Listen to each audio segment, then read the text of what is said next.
శివపార్వతుల ముద్దుల కొడుకు ఒకసారి శివదర్శనానికి బ్రహ్మ మానసపుత్రులైన శనక సనందలు దిగంబరంగా ఉండటం చూసిన కార్తికేయుడు నవ్వుతాడు. అలా నవ్వుటం తప్పని పార్వతీదేవి చెప్పడంతో కార్తికేయుడు తన తప్పుకు ప్రాయశ్చిత్తంగా సర్పరూపాన్ని ధరించి 60 సంవత్సరాలు పుట్టలో తపస్సు చేసి సుబ్రహ్మణ్యేశ్వర స్వామిగా అవతరించాడు. త్రికరణ శుద్ధితో ఒకసారి నమస్కరిస్తే చాలు, సంతోషించి మనల్ని అనుగ్రహిస్తాడు.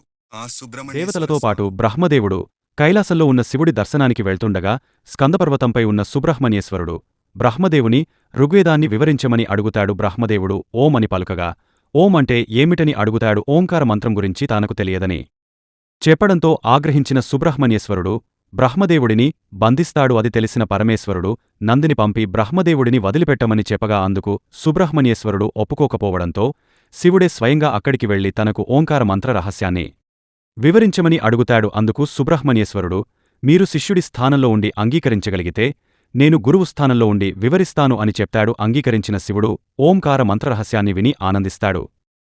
కాని సృష్టికర్త అయిన బ్రహ్మదేవుడిని అలా బంధించినందుకు ఇక నుండి నువ్వు అన్ని దేవాలయాలలో నిల్చునే ఉండాలి, కాని కూర్చోకూడదు అని ఆజ్ఞాపిస్తాడు.